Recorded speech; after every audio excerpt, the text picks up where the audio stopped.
You went from opioid addiction to world-class endurance athlete after the age of 50.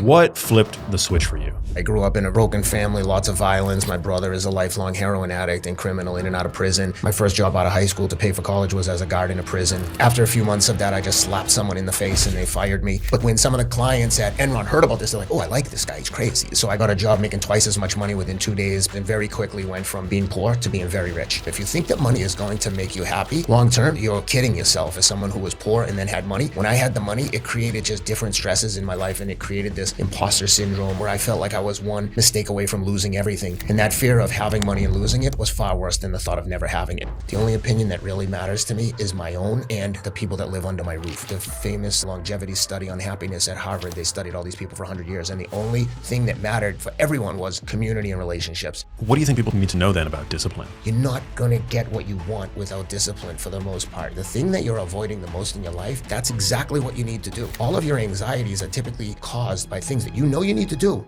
but you're putting it off. What is your self-talk like on days where your own performance isn't up to your standards? Doesn't have to be. You have to show up and do the work. Do the work, do the workout, do it to the best of your ability. The quality of the workout is not what's important. The work is what's important. Well, Ken Rideout, welcome to the show. How you doing? Thank you for having me, brother. I appreciate you. No, I'm super excited to have you on. We've got a bunch of mutual friends, and your story was not one that I was all that familiar with prior to, the email hitting my inbox, where I got to learn more about you and your fascinating background, and I'm super excited to learn even more in person and celebrate your new book, The Other Side of Hard. Thank you. But let's dive right in. So you went from opioid addiction to world-class endurance athlete after the age of 50. What flipped the switch for you? Well, just to give the quick origin story, prior to becoming an opioid addict, I was a pretty well-adjusted kid, all things considered. I grew up in a really rough, blue-collar, inner-city background, in a broken family, lots of violence. My brother is a lifelong heroin addict and criminal in and out of prison.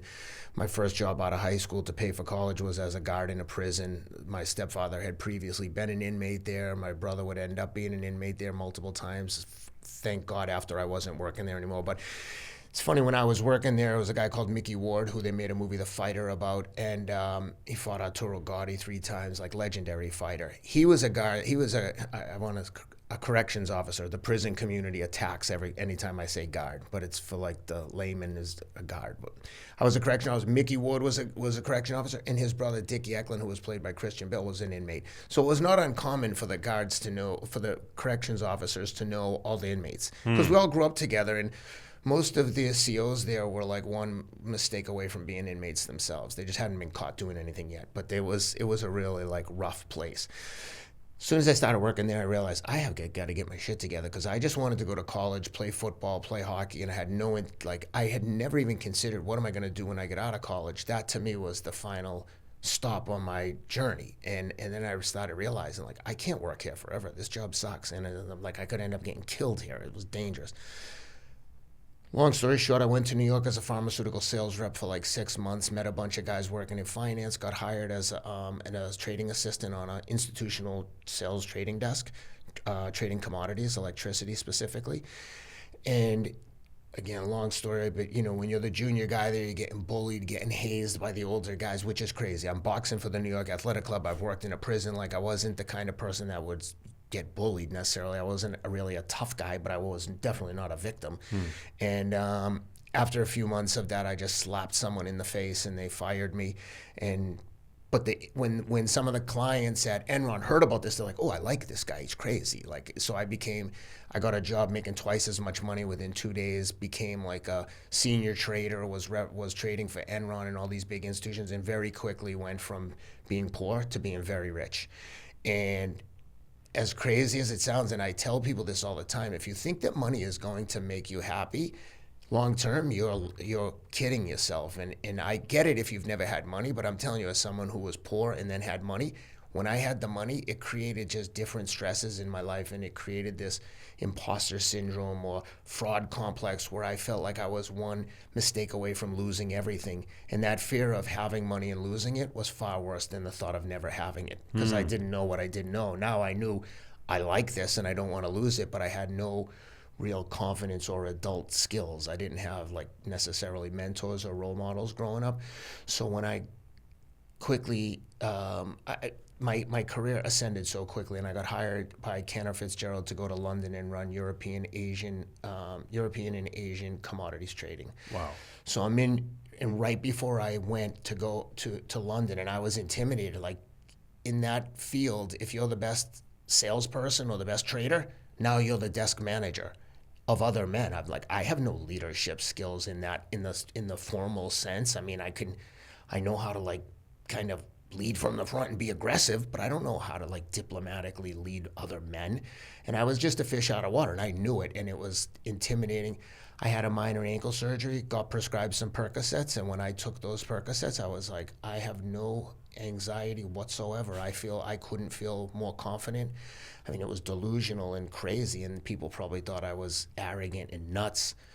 But to me, I was like, no, I'm great. I've never been so confident. And that started like a 10-year odyssey of just using prescription painkillers around the clock every single day, like 30 to 50 Percocets a day for 10 years. A day? A day.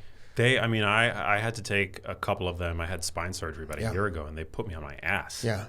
Well, like anything, you grow, like you build a tolerance to the point where even 5 or 6 of them would just like get me like feeling nice for like 15 or 20 minutes, and then 2 or 3 hours of like counting the clock down until I can take some more. Wow. That was horrible. It was like I was trapped.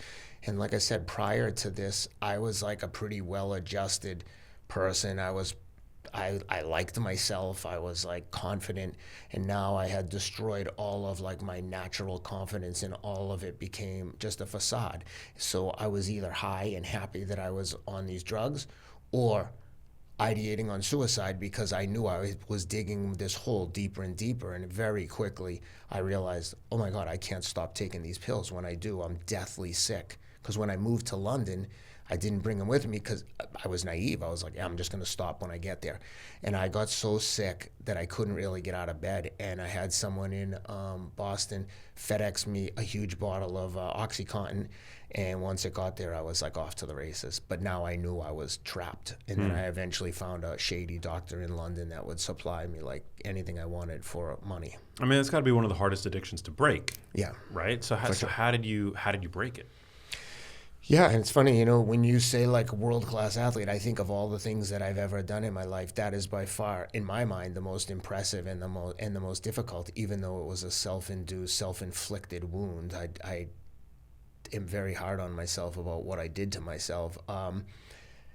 The first time, I mean, you know, like anyone, when you go through this, it's very hard to get sober and stay sober. So the first time I got sober in London, I just like white knuckled it. I just locked myself in my apartment and was like, I'm called in sick for a week from work, and just was sick, losing weight, not sleeping, sweating, freezing. It was hell on earth. Got sober, and then I started going to NA meetings, like, you know, on Narcotics Anonymous, and found a good groove over there. Eventually, I worked at Kentor during 9/11. So when 9/11 happened, we lost all the employees that I worked with in New York, my counterparts.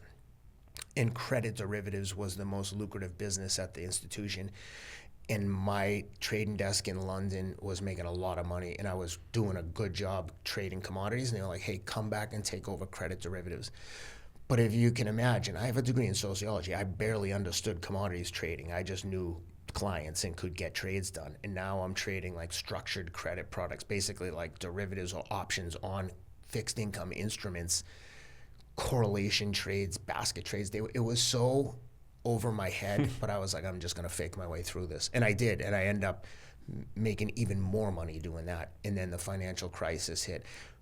Before I came back, also, Enron went bankrupt, so my business in London was getting destroyed. And at the same time, 9/11 happened, which is why they took me from commodities to credit derivatives. Now I get into credit derivatives. It's going really well. I'm an interdealer broker, so I'm brokering trades between banks. But I've always done this. Every job I've had, I'm like, what's the next step? This is a good job, but it's not necessarily a career, be an institutional broker. But if I could get on a trading desk at a bank, typically you have to go through the whole like associate program. You rotate on a desk. You have an MBA from Ivy League schools. It's a very competitive field. But because I had relationships with hedge funds and big institutions, I skipped the whole thing and became like a senior salesperson trading these complex instruments, selling them. So there was traders. My clients would tell me what they want to do. I'd tell the trader, and then the trader would price these particular instruments. So all I was doing was relaying prices and maintaining relationships, which is why I was able to kind of fake my way through this. Fake it till you make it. Yeah, and it was so incredibly lucrative. Like all the stuff that blew up during the financial crisis is what we were trading. So until it blew up, it was like people were making like tens of millions of dollars. The desk was making hundreds of millions. And, it was great until it wasn't. And then I had just gotten married, was living in a big, beautiful penthouse apartment in New York, and everything fell apart. And I was like, oh my God, like I might go bankrupt. And I just figured I worked my way out of it. I went back to Kenner Fitzgerald, funny enough, which was like going back with my tail between my legs. But that was the kind of job where you could eat what you kill, so you could make money right away, which I did. And during the crisis, there was a lot of price dislocation. So there was a lot of opportunity to buy and sell stuff way off market because things were whipping around and the prices were so volatile. So it was like a perfect storm this time of good things happening. So I was able to survive this crisis, and then I eventually got a job with Credit Agricole selling vanilla corporate bonds. And at that same time, my wife and I had been married a few years. We got matched to adopt a daughter from Ethiopia, and at that point I was like, if I don't get sober, I'm going to kill myself. I'm not going to live like this. I'm disgusted with myself. I genuinely had like contempt for myself. But we're living in this beautiful high-rise apartment in New York. By all outside measures, everything looks great. I was exercising, but not like fanatically or not obsessively. And I went to an outpatient detox on my own volition. I never got in trouble for drugs. I never had a problem getting drugs. And they basically put me through like a medically assisted withdrawal week of Ritalin to stay awake during the day, Xanax to go to sleep. It was bad. But if you could get 1 week sober off the opioids, you could then get a shot of a drug called Vivitrol that was like an opioid receptor blocker. It attaches to all the opioid receptors and you can't get high. Wow. So no matter what, you could shoot heroin, it wouldn't affect you. It's like methadone. Methadone is like weaning you off of the drugs, and then but you have to be off the Subutex, methadone, everything for a week, which is what most people can't do. So I got to the week, got the Vivitrol shot, and that changed my life. We adopted my daughter. I started to exercise obsessively, almost replace one addiction with another. And that's when I started to see like massive improvements in my performances. Like initially I was doing triathlons when we only had one kid, then two kids, and I could get away with training for like 5 or 6 hours on Saturday and Sunday, but eventually my wife was like, yo, what are you doing? Like, this is great. You're missing everything. And around that time, we moved to LA, and I just started running. So we live in the Pacific Palisades, and I just run up in the Santa Monica Mountains every day, 10 miles minimum. And around 2017, 18, I started to win races. I mean, I knew I was getting better, but then I won the Malibu Half Marathon a couple times. And then in 18, I won the Pasadena Half Marathon, which was like 9,000 people finished in the Rose Bowl on KTLA. I was like, oh my God, I'm like running into the Rose Bowl. I'm like, I'm going to win this race. This is crazy. Wow. And it was shocking. And then I really started to get aggressive at that point. You have like a superhuman level of grit. It's like incredible. Do you think grit, that level of grit that you've displayed throughout your life thus far, I mean, is that something that you think you were born with, or is that something that you've built? That's a great question. And I would say, I was talking to my middle son is very timid. He loves sports. He's very good, but he doesn't want any contact. He doesn't want to get hit. He doesn't want to be hit.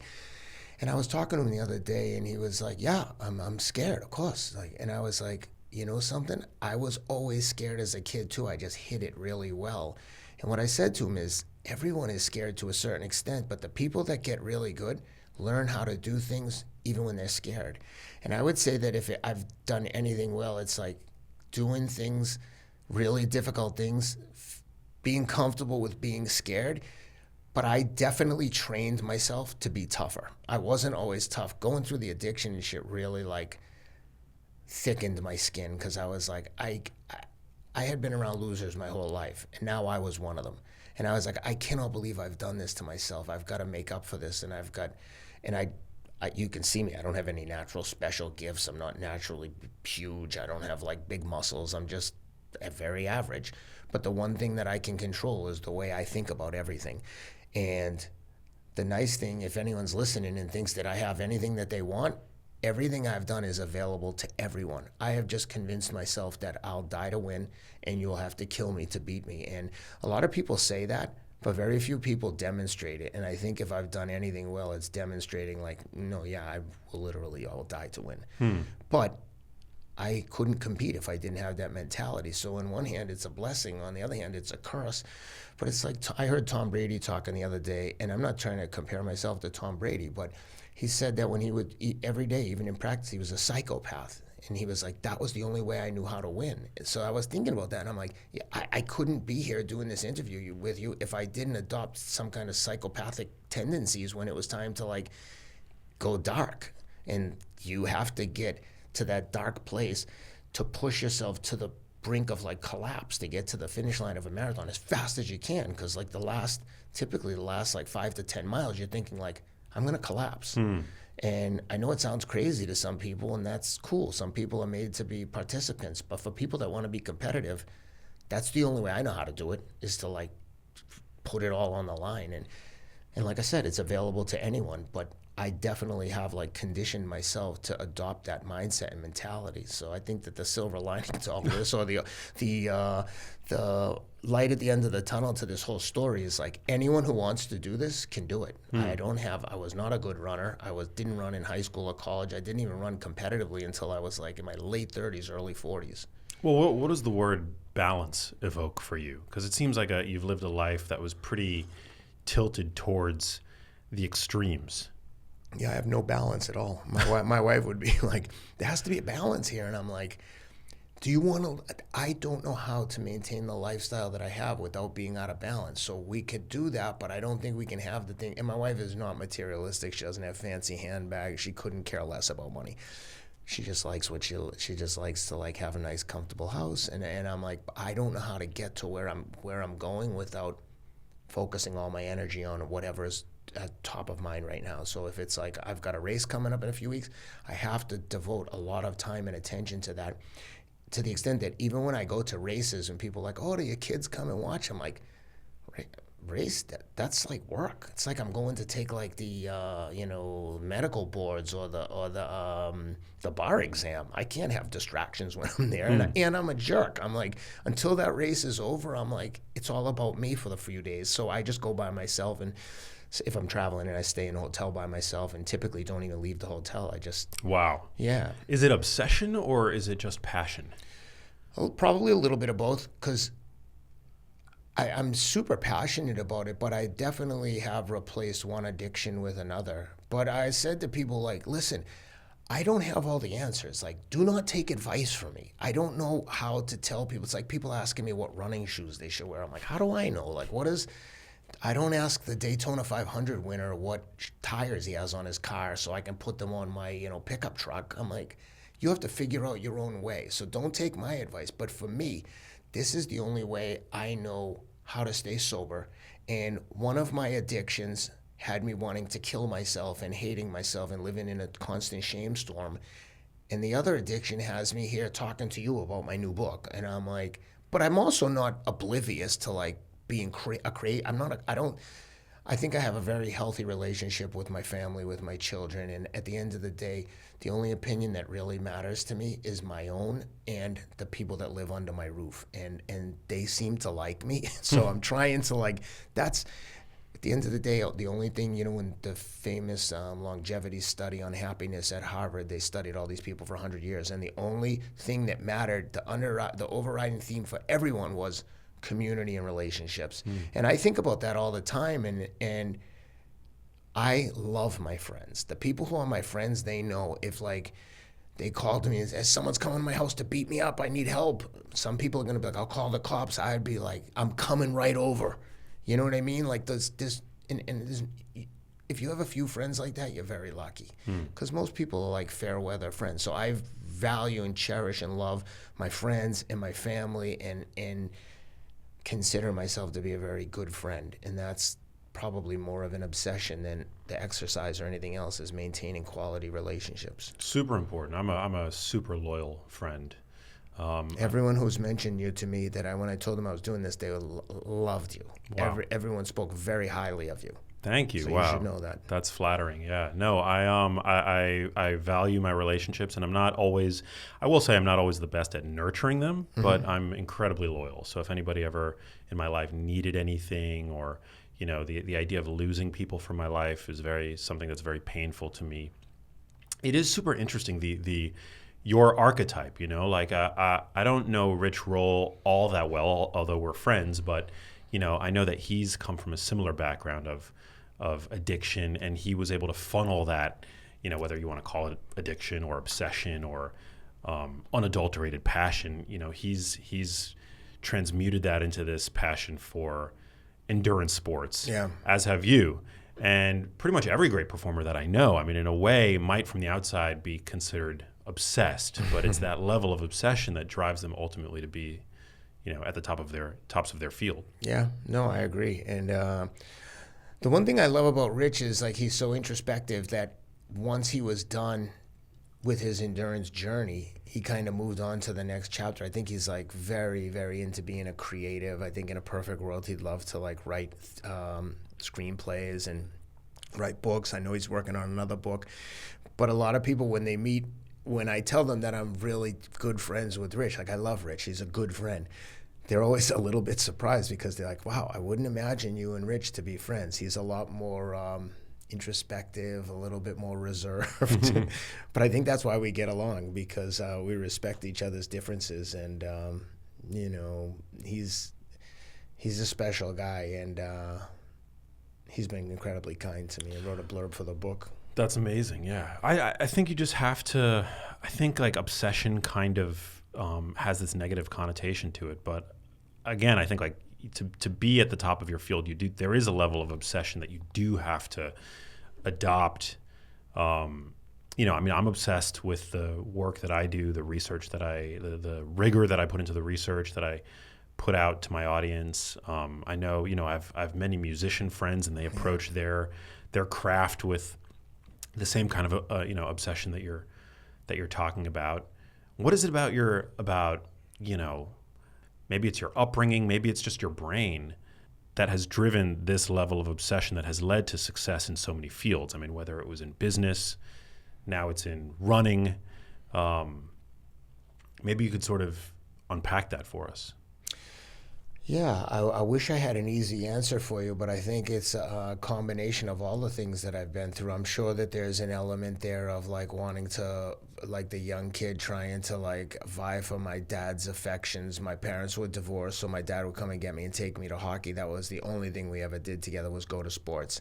My mother was not into sports at all, and was remarried to a guy who wasn't into sports. So that was this place for me and my dad. And then when sports ended, that's when the drug addiction kind of filled that void. So getting back into running kind of like gave me some purpose. And I hate to think that I'm like still this young kid vying for someone's attention, but it would be naive to not think that there's like something to that.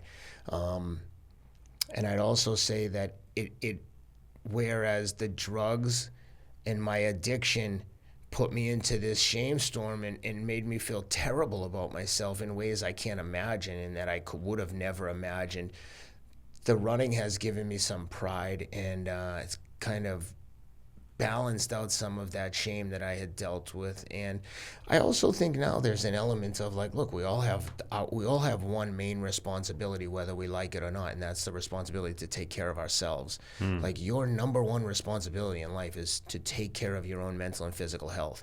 No one's going to tell you what you can eat for breakfast and lunch and dinner. No one's going to tell you have to work out, and you see it all the time, like people that are just completely neglect the greatest gift in life, and that's their own body. Like, no one's getting out of this alive. And if you don't maintain like the vessel that you're traveling through time in, you're gonna like reap exactly what you sow. So it's a combination of things, but like I said, a lot of times I wish I had an easy answer for people to be like, this is what you do. So I think the book really outlines like don't listen to what I say. You don't have to take advice from anyone else. I'm just going to give you some colorful stories about some of the challenges that I've dealt with and how I overcame these challenges. Well, you said a few really important things. I mean, that it was it provided a purpose for you, a sense of meaning, that it was, at least early on in life, there to fill a void. Yeah. I think that's super common. I mean, that's a common thread that that I would say is something that I can identify, at least in the interactions that I've had with other, super successful people, and personally, like, I can relate to as well. Like, prior to the work that I do, when my mom got sick, I mean, she was the inspiration for all of it. I would say that I probably, my purpose in life felt, to me, very undefined at that point, until I realized what my greater calling was, and it was communicating health science as a result of this, like, awful thing that transpired in my life. Yeah, my wife has just gone through breast cancer. She was diagnosed in September, had a mastectomy in November, and is now cancer-free, getting ready for reconstructive surgery. But that's just a perfect example of, like, how fragile life can be and how important it is to take care of yourself. And I don't think that anyone that people admire, Elon Musk, Andrew Huberman, thought leaders in every field, they're all kind of crazy and obsessed if you see them behind the scenes. It's funny, people always want their end result. No one wants the work that comes with it. Everyone wants to win a race, but not everyone is going to get up. And I mean, for the last 5 years, I've run 4,000 miles a year, so average of like 10 and a half plus miles every single day with no days off. Jeez. No one wants that, but everybody wants to, like, win a race or whatever winning is to them, like, and winning is fun. But it's funny, like, when you get to that level of obsession, I won the Myrtle Beach Marathon the day before I turned 50, and I called my wife, and of course I went by myself to the race, and I'm like, I won. She goes, how was it? I won. And she was like getting emotional and starting to cry, and she was like, you don't sound that happy. I'm like, I ran 2:30 high. Like, I think I could have run under 2:30 there. And she's like, you ran fast enough to win. And I was like, you're right. So it's, as important as it is to be obsessed, it's also very important to enjoy the journey and enjoy the victory. And that's something that I haven't done well. And like I said earlier, like, I don't have all the answers, and I don't think that on the surface anyone would necessarily want to go through the things that I've gone through. It's like I heard Elon Musk say recently about his own success and the money. He's like, I don't think anyone would want my life. And there's an element that I feel about myself, is like, no one would want to go through this. I don't say anything in this book in a, like, braggadocious way. I'm not here like, yeah, man, I'm awesome at running. What do you want to know? I'm like, no, I'm tortured and dealing with some bullshit. But along the way, is my way of coping with that has allowed me to win some, like, impressive endurance events. What you just said reminds me of a meme that circulated sometimes in bodybuilding circles. And the joke is, so when does the body dysmorphia stop? Yeah. And then the second part of the meme is, that's the funny thing, it doesn't. Yeah. No, I think there's an element of body dysmorphia for anyone that's really into it. I'm sure you can relate too. Is like, sometimes I feel like, oh man, I'm so overweight, and other times I'm like, oh my God, I'm so skinny. Someone said to me the other day, wow, you look like you lost a lot of weight. I was like, oh, you couldn't have said anything more painful to me. I'm not trying to be skinny. But if I were too big, I'd be like, oh my God, I got to lose weight. So I think that I think the difference with a lot of these things, body dysmorphia in particular, is some people just aren't comfortable admitting any kinks in the armor, whereas I'm like happy to point them out, because I figure the quicker I can identify the problem, the quicker I can, like, try to work on solving the problem, which I haven't always done well. Like I would have issues with my wife and be like, I know this is my fault, I did this, and she's like, pointing out the problem doesn't fix it. You've been pointing out the problem for the last several years. Effing do something about it. And it's a good point. And I would say that in a lot of ways, having taken extreme accountability for yourself is, at the very least, the first step towards, like, recognize this has to be fixed. Now you've got to actually fix it. I interviewed a guy called Nick Bear recently. I love Nick. Yeah. Oh, he's the best. He's had me on his show a bunch of times and been really helpful to me personally. And he was saying the same thing. He said he had an eating disorder as a child, like went to eating disorder clinic. Like we just released the interview on Wednesday, a couple days ago, and he was like, yeah, this body dysmorphia. But you can see it when you talk to him. It's like, no, I'm not trying to be offensive. It's like, yeah, anyone who's really obsessed with this kind of fitness journey, I think, has a level of that. But I think there are a lot worse things that you can have, a lot worse elements you can have. But like I said, it's like sometimes you don't get one thing without the other. Yeah, no, amen. How do you will yourself to the pavement on days where motivation is lacking? I mean, you've said you run 10 miles every day. I've already done it today. I didn't want to do it. It sucked every step of the way. I wanted to stop. But that's a great question and observation, and I would say that that's where, and again, I don't want to sound like corny or like just rattling off cliches, but it's just discipline. It's like you can make it as complex as you want or as simple as you want. It's just discipline. It's like have some pride, make some commitments to yourself, and recognize that all of the gifts that come with discipline. If I take a day off, maybe it leads to 2 days off, and my biggest fear in my life right now is the thought of being mediocre. Like I said, no one's getting out of here alive. I don't want to go through life and be like an also ran at a horse race. Like, the 2, 4, and 5 were first, second, and third. 8 and 9 horses were there too, but no one knows like that they were in the race. I don't want to be like that. And maybe that's another issue I have to work on, and I'm not immune to the fact that I have plenty of issues. And I talk about in the book going to spending a week at on-site workshops, which is like the Hoffman Institute or Bridges. It's like a 5-day intensive inpatient psychoanalysis, psychotherapy facility, trauma healing center. And that was much harder to me than going to Mongolia and running across the Gobi Desert in a race. But just like with the running every day, when I know I have to do something, I have to do it. And it's like, people ask me, how was on-site? I'm like, imagine you had back surgery. How was back surgery? Back surgery sucked, but I'm glad I did it because I'm better now. Mm-hmm. That's what all of this stuff eventually is. It's like, yeah, it sucks running day to day. But guess what? It's got me sitting here talking to you. And again, I'm like super honored to be here. Oh, of course, man. What do you think people need to know then about discipline? And how to cultivate it in their own lives? Again, I wish I had like a witty, like strategic answer that people could be like, oh yeah, I could do that. But like when I talk to my kids or people that are like I'm tight with, my answer is like very, very blunt. Like, cut the shit and take responsibility for yourself. You're not gonna get what you want without discipline for the most part. You wanna get a PhD, there's probably a lot of people that are able to do a lot of things. They're just not willing to put in the work. Yeah. Like, you wanna be a neuroscientist? Most people can probably do it. It's gonna be easier for some people that might have a natural gift for intellect, but like there is a roadmap to do anything you want in life. And especially with like AI and now YouTube, you could get a friggin' PhD just on YouTube courses. Everything that you have ever wanted is readily available, especially with AI.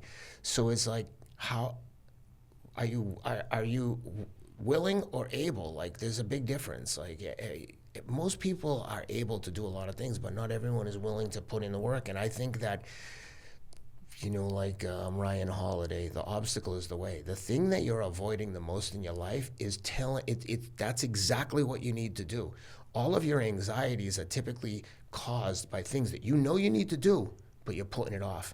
You've got to call this guy to get this tax situation worked out, or this medical bill is wrong and it's stressing you because they're saying you owe this much money. I'm only using medical bills because I've got a gazillion of them from my wife's cancer. And it's like I've got all these like bills, like all these things where I'm like, this is wrong, but I have to call them and I got to talk to 55 people before I get to the right person. But I'm like, I know if I do this, the rest of the day is going to be so great. And if I don't do it, I'm going to wake up tomorrow again knowing, oh, I got to call those people. That's how I think about, that's the simplest way I can describe discipline is like, pay me now or pay me later. But there are things in your life that you know you have to do. Either do them or let the like work pile up. Same thing with addiction. I'm in a hole of addiction. You're in a hole? Stop digging. First step. Stop doing the thing that you know is causing you problems. It's like do's and don'ts. I know I've got to do something, so I've got to do these things to get there, the first thing you need to do is stop doing the shit that's preventing you from doing the things that need to be done. I've heard it said that discipline is deciding between what you want most and what you want now. Yes, that's a perfect way to describe it. You want to be a winner. Like, there's whatever it is you want. You want to be the best electrician. I was talking to my kids about this. They were like talking about college and this, and I was like, listen, there's something to be said for being a builder. If you like carpentry, if you like electrician, if you want to be a plumber. And with that, you can be the plumber that makes, $50 grand a year and is cool, whatever your journey in life is, that's cool. I'm not here to like criticize anyone. But I'll tell you something else. There's someone who's going to build a plumbing empire and run the like biggest plumbing company in California and be worth $1 billion. There's no barrier for entry. In this country, you can be anything you want to be. And most of the time, it's available for free if you're creative. So that's what I mean about discipline. Is like, you can be a plumber, show up and do the bare minimum, cool. Or you can be like the go-getter that's like, no, how can I've got so much work, I'm going to start outsourcing it. Now I've got so much work, I'm going to start my own shop and I'm going to hire other people to do it. Maybe I'm going to hire 10 guys that just want to show up and get paid. But if you think of every field, car washes, there's people that are car wash magnets. There's other people that have a car wash that they're just getting by. Only you can decide, and the key to most of that is having the discipline to do things that the other people aren't willing to do. The discipline, wait, say that again? The discipline to do things that other people aren't willing to do. Yes, and for the most part, everyone knows what it is. Like, if you want to be the best runner, I told people for the longest time, all I did was run more than everyone else. I wasn't good when I started. I just ran more than other people. I got myself, without a coach, without knowing anything about formal run training, down to a 2:33 marathon, simply by running 10 miles every day. When I felt good, I'd run as fast as I could. I didn't have any rhyme or reason. I didn't do track workouts.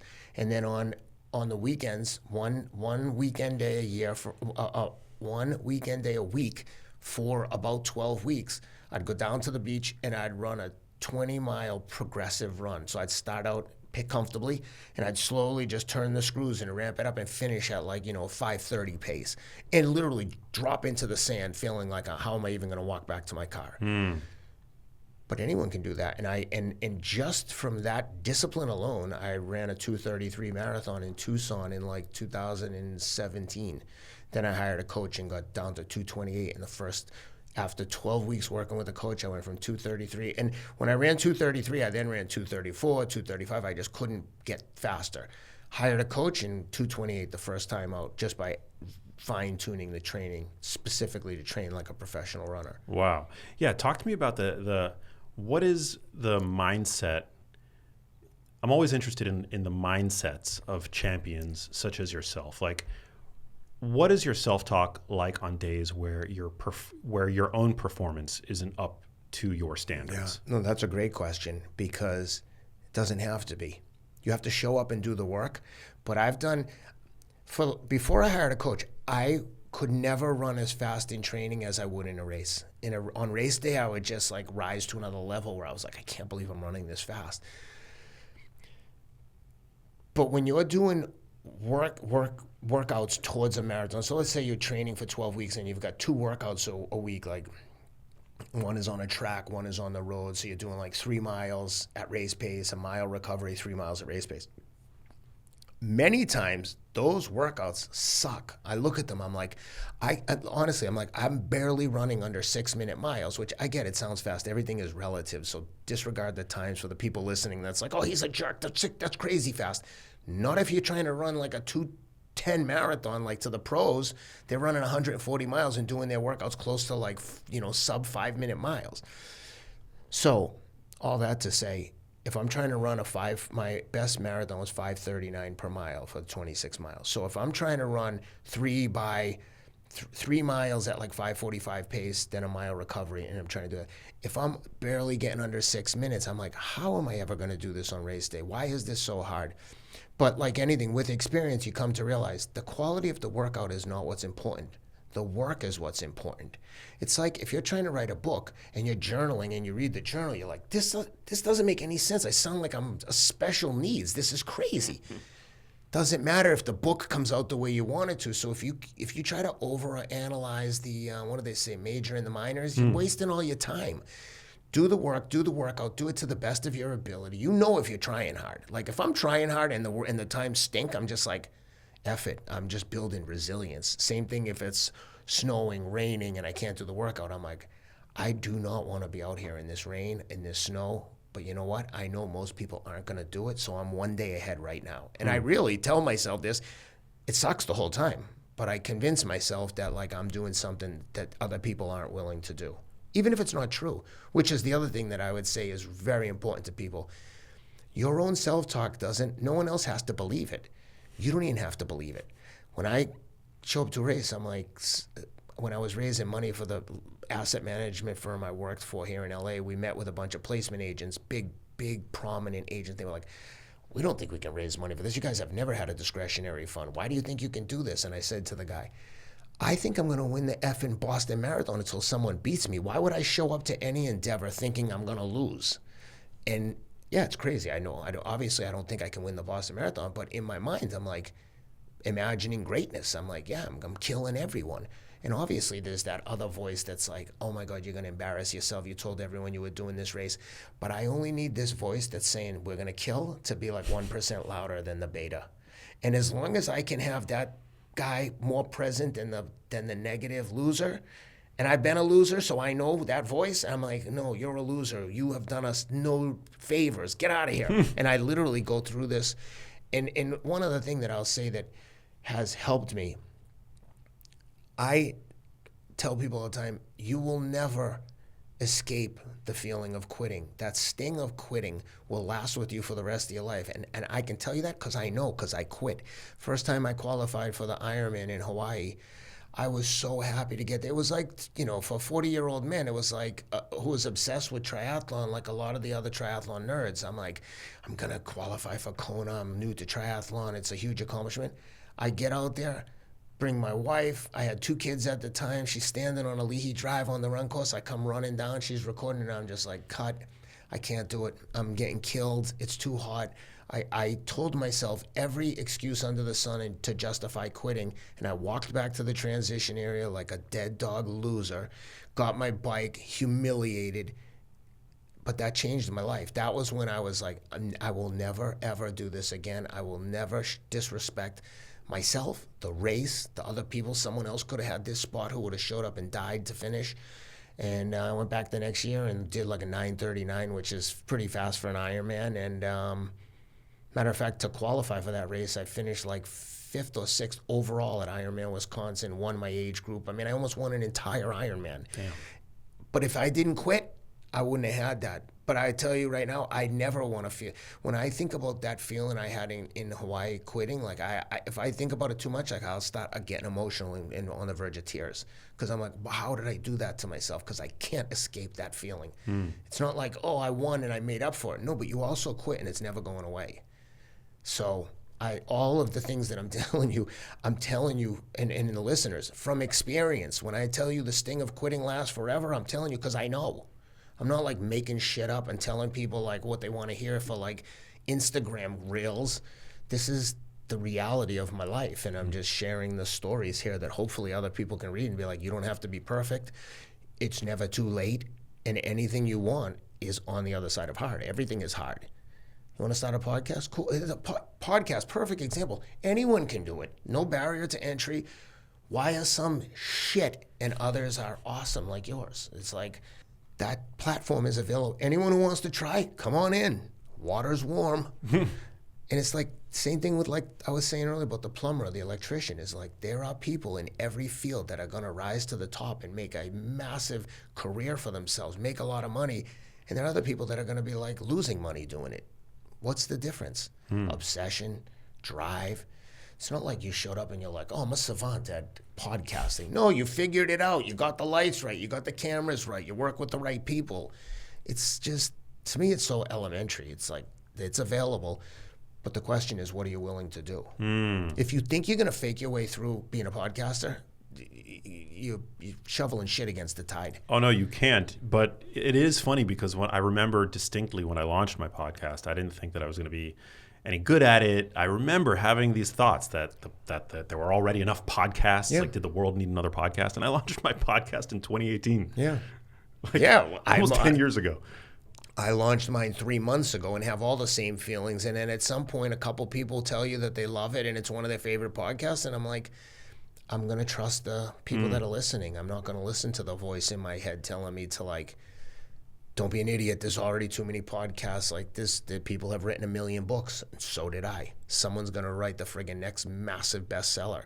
I mean, some author out there is going to write the next Diary of a Wimpy Kid. Do you know that this book, Diary of a Wimpy Kid, I only know because my kids have read every single one. Like, we probably have 50 of these books, and they're all like hardcover books. And I'm like, I started asking my son, who's 14, who's into this kind of stuff. I'm like, how many books has that guy sold? He's like, hundreds of millions. Do the math. Like, if you make $3 or $4 on every book, and if you're that level of author, you can go into the publisher and be like, I want half of all the sales. No, I'll self-publish it. Yes or no, right? And all of a sudden, you're like, the guy's probably made $1 billion writing books that he loves, that he was probably doing for fun. No, it's amazing. I mean, it's like there were already plenty of love songs before the Beatles came about. You know what I'm saying? Like, Exactly. nobody is going to be able to filter the world and this experience that we call life through your eyes. Yep. Like, you are like a fingerprint. Like, Yeah. nobody is you. That's right. And so, yeah, I think, like, it's crucially important to understand when you're doubting yourself. I mean, like, you know, nobody's doing the genius life. Like, the genius life I feel like we're filling a niche unto itself. Yeah. It's where it's equal parts informative, rigorous science, but also it's fun. Yeah. It's entertaining. It's cool. We don't take ourselves too seriously. Yeah, when I was looking at your past guests, I'm like, oh my God. Funny thing is, you've had a bunch of my clients on there. I represent a bunch of the doctors you've had on, like Amy Shaw and Vonda Wright. We do work with all of them. And cool. I was like, oh my God, am I getting over my head here? Like, no one's asking me to talk science on anything. Same thing in finance. No one was asking me to build financial models or run financial analysis. They would just ask me, hey, can you raise this money? Can you connect me with this person? And I was just had a knack for doing those kind of things. But yeah, man, it's never been a better time to be alive. You want to be an actor? There's like that actress Issa Rae who did Insecure. She was trying to be an actress and was like, you know what, F this, I'm going to make my own YouTube show. The YouTube show becomes a hit. She's now a big star on HBO. She's like a legitimate actress winning awards. Like Mr. Beast. No one was looking for that guy in Hollywood. Now he's like making the most viral content ever. And it's like, what a time to be alive. Whatever it is you want to do, the world has never been more accessible to everyone and anyone. Yeah, and we love to complain about things. Like, we love to complain about social media and the algorithms and, you know, the negativity. And that's, you know, I think it's like social media is not above reproach. Like, the algorithms could be tweaked. Like, you know, the fact that negativity tends to go, you know, so viral relative to content that's more positive. Yeah. Like, that's a problem. But still, like, we live in such an incredible time. Like, we're all so plugged in. We've got access to the world's knowledge at our fingertips 24 hours a day. And also, like, AI. I mean, if AI isn't a friction reducer, like a way of reducing friction. Yeah, I mean, you could be living on a farm in Iowa and be like, I'm obsessed with video editing. And guess what? If you're truly obsessed and can do good work, people are going to find you. Whereas, you know, 20, 30 years ago, you're going to have to move to LA, work as a waiter, pray to God you get in with the right people. And it's like, not anymore. Not anymore. You talked about how everybody has like an inner negative Nancy. You called it the inner beta. Yes. How do you make sure that the inner beta stays in the back seat where they belong? Like I said, I've been a loser. I've done everything wrong in my life. I've made every mistake. And I can tell you that my life has never been better when I let the alpha drive. And I think a lot of times, though, I want to clarify that alpha a lot of times has a big negative component, a connotation with a lot of people. And like toxic masculinity is like a real buzzword. I mean, I don't buy into any of that. I'm raising 3 boys. I'm like, we need to be kind, but we also need to be boys. Like, there's a time and a place for kindness, and there's a time to be like rough and tough.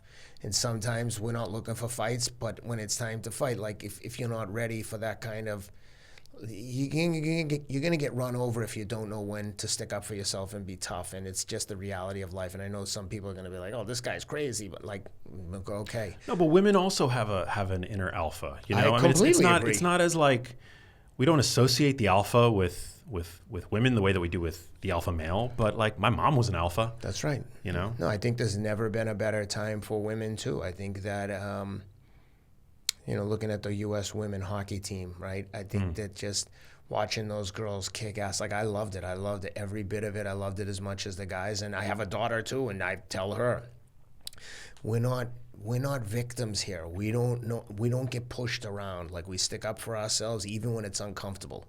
And it is uncomfortable when you're getting bullied and feel like you're getting taken advantage of. But it's like the classic expression, right? If you let someone take something from you today, they're going to take it again tomorrow, maybe even more. At some point, you have to stop that. It's like at my first job, and the guys are bullying me. I'm like, not today, sucker. Huh.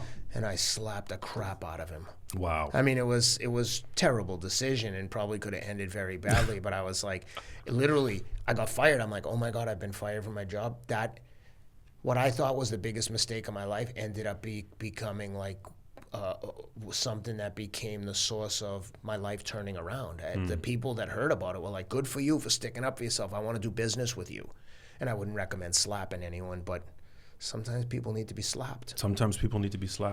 Yeah, women are bad bitches. Like, if you're not an alpha, you're a bad bitch. Be a bad bitch. Yeah. Well, my wife just went through it. I mean, She sounds like a bad bitch. She, man, when she got that diagnosis, there were many nights the first week where we just like cried and uncontrollably. Where we didn't tell the kids initially, and I'm standing in the kitchen and I just like start crying. Like, I'm not a big crier, and my kids are like, "Yo, what is going on, Mom? Why is Dad crying? He left the room." And eventually, obviously we told them, but then eventually I said to my wife one night, we're sitting there and she's all down, and I was like, you know what? I'm sick of this shit. I'm done with the like, woe is me shit. We need to like toughen up right now, both of us, and recognize that you don't have to want to be in a fight, but when the fight knocks on your door, you have to be ready to fight. Otherwise, you're just going to get run over. And I said, we need to get tough, figure out what the game plan is, and attack. Fighting defensively is not the answer. We need to go on the offense, figure out what our options are. And I mean, the scientific, the medical community and the medical advancements is so incredible. We went in for a meeting and at St. Thomas Ascension in Nashville, and Andrew Huberman reached out, wanted to connect me with the Stanford oncologists and Dr. Dawn from the Mayo Clinic. I mean, all the best oncologists in the world got in touch. Thank God she had stage 1 cancer, and I felt a little silly because I'm like, I love everyone for reaching out, but like, we went into that St. Thomas Ascension. They were like, here's what's going to happen. You're going to get this appointment, that appointment. We're going to do this mastectomy. And it just happened so quickly. I was like, I think we're good with these people. They seem to like know what's going on. And everything that they said they were going to do, they did. Everything they said was going to happen, happened. Mastectomy, they got it all out. She didn't need chemo. And now she's just waiting to get the reconstruction. And it was like, it seemed like in the blink of an eye. But when we were in the storm, it felt like everything was coming apart. But you know the expression, you never come come out of the storm the way you went in. We came out of the storm so much tougher for having gone through it. And I said to her when we were having that talk, I was like, you need to be an example to the kids, to your friends, to other people that have gone through this, what toughness looks like. Because crying ain't gonna help. Feeling sorry for ourselves ain't gonna help. Yeah, it sucks. I wish this wasn't us. But thank God it is us, because we can handle it. And that's that mindset. And she was like, okay, let's go. Wow. No, she sounds truly like a badass. How do you protect your sense of purpose when, for example, if something were to happen and you were suddenly forced to hang up the sneakers and you couldn't run, purpose has to be an inside job. Yeah.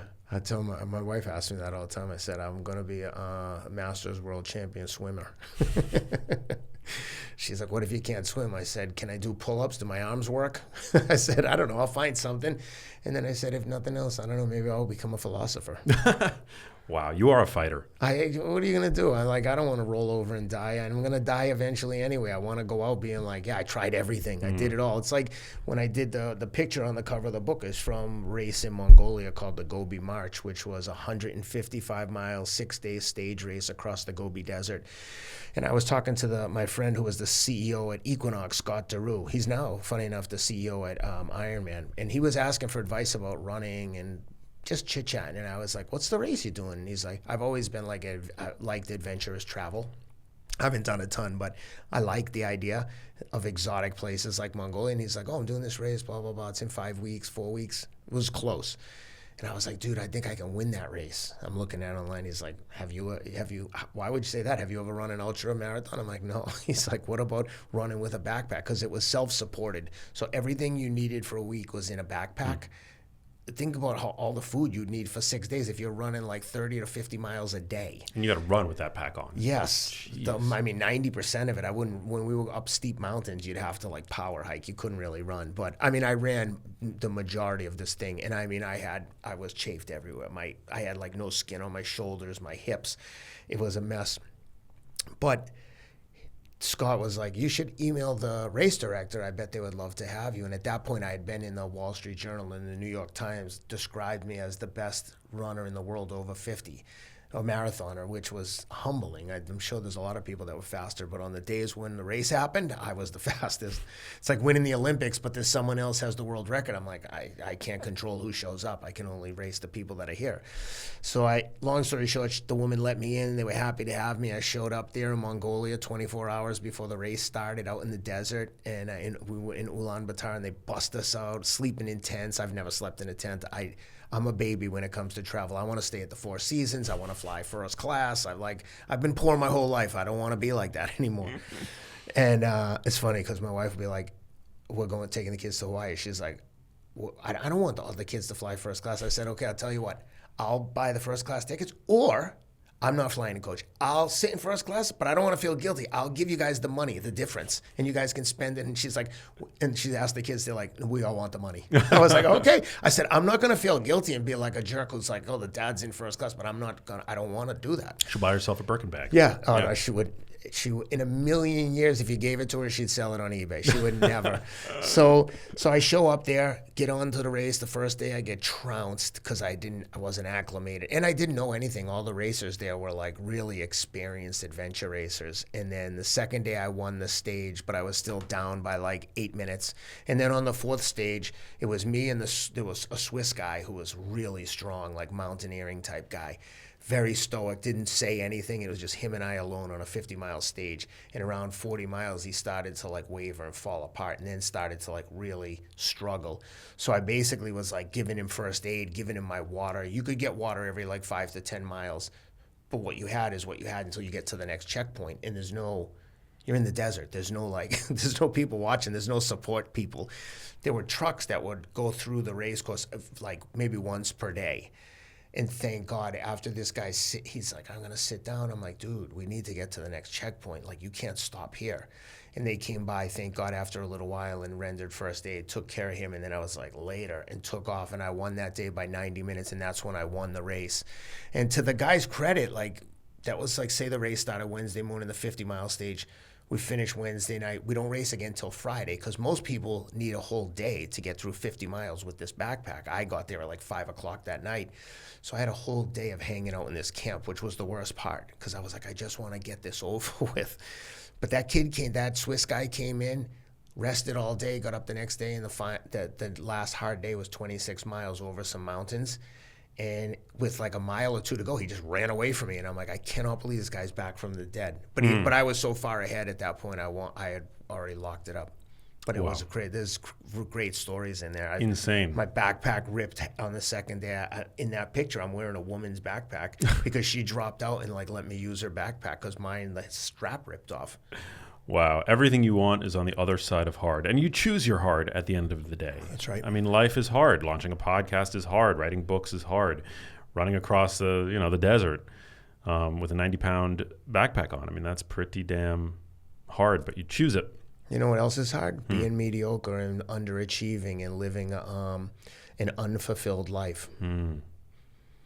Knowing that it's over, being, elderly and thinking like, I could have done this, I should have done that. Like, that's a feeling I do not want to experience. I want to be like, oh no, I tried everything. I left it all on the field. And you don't have to win at everything. Like I said, I've failed at so many things and failed miserably, but I just keep coming back for more. Well, such an inspiring story, Ken. Thanks so much for coming in. Thank you for writing this book. People should, definitely check it out. Everything You Want is on the other side of hard. That is a great photo of you on the cover as well. Thank you, brother. I'm super glad we got to connect. I've got one last question for you, but before we get to Yes. that, where can people pick it up? Where can they find you on social media? Everywhere you buy books, so Amazon, Barnes and Nobles. You can go to my website, theothersideofhard.com. I also recorded the audiobook myself, so it's available on audible.com for the Audible crowd out there. A lot of people I know like to listen to books while they run. And I have a podcast called Rideout, The Other Side of Hard, and Instagram, Ken Rideout. Love it. Well, I'm super excited to ask you this question that gets asked to everybody on the show. What does living a genius life mean to you? I think everyone has their own interpretation of what a genius is, right? I don't consider myself a genius at running, but I would suggest that my results as a master's runner indicate someone who was best in class. So, and this is something I tell my kids all the time, is like, whatever you think about yourself, it's the truth. You think you're a genius, you probably are. If you think you're a dope, you probably that too. So don't waste time with the negative self-talk. Convince yourself we're all a genius at something, even if it's just surviving. Amen. Beautifully put. Thanks again for coming out. Thanks for having me, man. I really appreciate it. Likewise. Thank you, guys. Share this episode with friends and loved ones. Check out Everything You Want Is on the Other Side of Hard. And follow Ken. He's a fascinating and inspiring character. And I will catch you all on the next episode. Peace. Hey, if you liked that video, you need to check out this one here, and I'll see you there.